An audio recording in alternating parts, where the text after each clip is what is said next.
दोस्तों अलीगढ़ और साहिद जैसी जबरदस्त फिल्म और स्कैम 1992 जैसी मास्टरपीस वेब सीरीज बनाने वाले हंसल मेहता एक बार फिर से अपनी फिल्म फराज को लेकर सुर्खियों में है।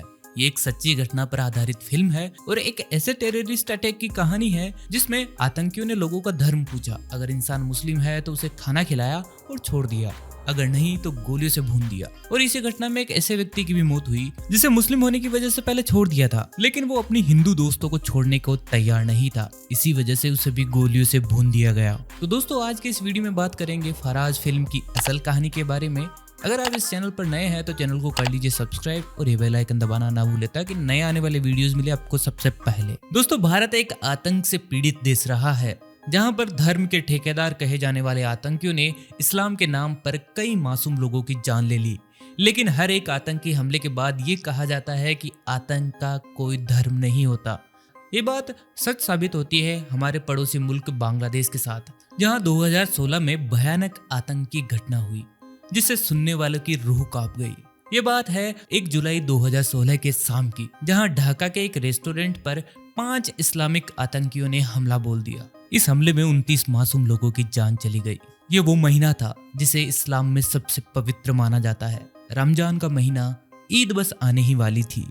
शुक्रवार की शाम 8:45। ढाका का होली आर्टिसन बेकरी रेस्टोरेंट। ये ढाका का वो इलाका है जहां ज्यादातर इटालियन और जापानीज टूरिस्ट खाने को आते हैं, लेकिन जल्द ही यहाँ कुछ अजीब होने लगा। 5 आतंकियों ने इस रेस्टोरेंट में घुसते ही दनादन गोलियां बरसाना शुरू कर दिया। इस रेस्टोरेंट के शेफ शिशिर सरकार पास्ता का ऑर्डर सर्व करने किचन से बाहर आ ही रहे थे कि उन्होंने देखा कि आतंकी दनादन गोलियां बरसा रहे थे।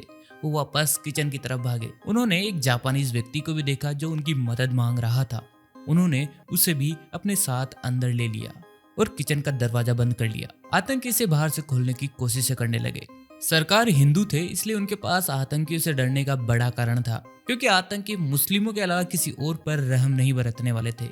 करीब 2 घंटे बाद आतंकी फिर से किचन की तरफ लौटे और इस बार दरवाजा खोलने में कामयाब रहे। दरवाजा खुलते ही आतंकी ने शिशिर से बाहर निकलने को कहा। शिशिर सरकार बुरी तरह से डरे हुए थे और इसी वजह से वो जमीन पर गिर गए। उन्होंने आतंकियों से कहा कि अल्लाह के वास्ते मुझे मत मारो। आतंकियों को लगा कि यह कोई मुस्लिम ही है, इसलिए उसे अन्य लोगों के साथ दूसरी तरफ जाने को कहा। इतने में ही उन्हें किचन से गोलियों की 2 आवाजें सुनाई दी। किचन में फंसा वो व्यक्ति मारा जा चुका था। सरकार अपने स्टाफ के साथियों के साथ एक टेबल पर सर नीचे करके बैठ गए। रात के करीब 2 बजे आतंकियों ने पूछा कि तुम में से सेफ कौन है।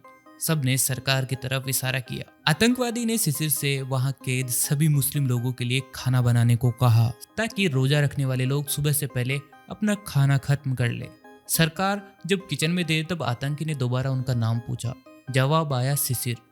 उन्होंने अपना लास्ट नाम नहीं बताया था, लेकिन आतंकी को शक हुआ। आतंकवादी ने सरकार से कहा कि वो कुरान की आयतें सुनाए। सरकार के कई मुस्लिम दोस्त थे, इसलिए उन्हें कुछ आयतें याद थी। इसलिए खाना बनाते बनाते शिशिर ने कुछ आयतें सुना दी। सूर्योदय से पहले आतंकियों ने सभी मुस्लिम को खाना खाने को कहा और सूर्योदय के तुरंत बाद बांग्लादेश सरकार का ऑपरेशन थंडरबोल्ट शुरू हुआ, जिसमें बख्तरबंद गाड़ियों में कई कमांडो सवार होकर आए और उन्होंने आतंकियों की घेराबंदी समाप्त कर उन्हें समाप्त कर डाला। इसमें 5 आतंकवादी मारे गए। शिशिर और उनके जीवित बचे सहयोगियों को बचा लिया गया।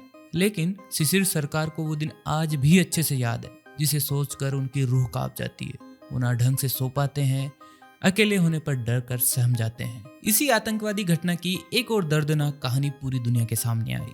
अमेरिका की एक यूनिवर्सिटी में पढ़ने वाला 20 वर्षीय फराज अयाज हुसैन छुट्टियां मनाने ढाका में घर पर आया हुआ था। फराज की उस रात होली आर्टिसन में 2 पुराने स्कूली दोस्तों से मिलने की प्लानिंग थी। अबिंता कबीर एक यूएस सिटीजन थी जिसकी फैमिली बांग्लादेश में रहती थी। वो फराज की यूनिवर्सिटी में ही पढ़ती थी। दूसरी मित्र थी तारिसी जैन, जो कि एक भारतीय हिंदू थी और उस समय कैलिफोर्निया में पढ़ रही थी। हमला शुरू होने के वक्त हुसैन और इन लड़कियों ने रेस्टोरेंट में अपनी सीट ली ही थी। इस हमले में फराज और उनकी दोनों दोस्त मारी गई। सुबह जब आतंकियों को मारकर ऑपरेशन खत्म हुआ तब एक बात सबके सामने आई जो सबको हैरान कर देने वाली थी। फराज एक बांग्लादेशी और एक मुसलमान थे और इसीलिए देखा जाए तो आतंकवादी उसे छोड़ देते। लेकिन जब उसे आतंकियों ने जाने को कहा तब फराज ने कहा कि व्हाट अबाउट माय फ्रेंड्स। आतंकियों ने कहा कि वो इन लड़कियों को नहीं छोड़ रहे, तो फराज ने कहा कि मैं भी इन लोगों के बिना नहीं जाऊंगा। और इसी वजह से फराज को भी मार डाला गया, साथ ही उन लड़कियों को भी। फराज एक बांग्लादेशी उद्योगपति के बेटे थे, लेकिन उन्होंने जीने के बजाय दोस्तों के साथ मरना कबूल किया, और इन्हीं फराज पर बनी है ये फिल्म फराज।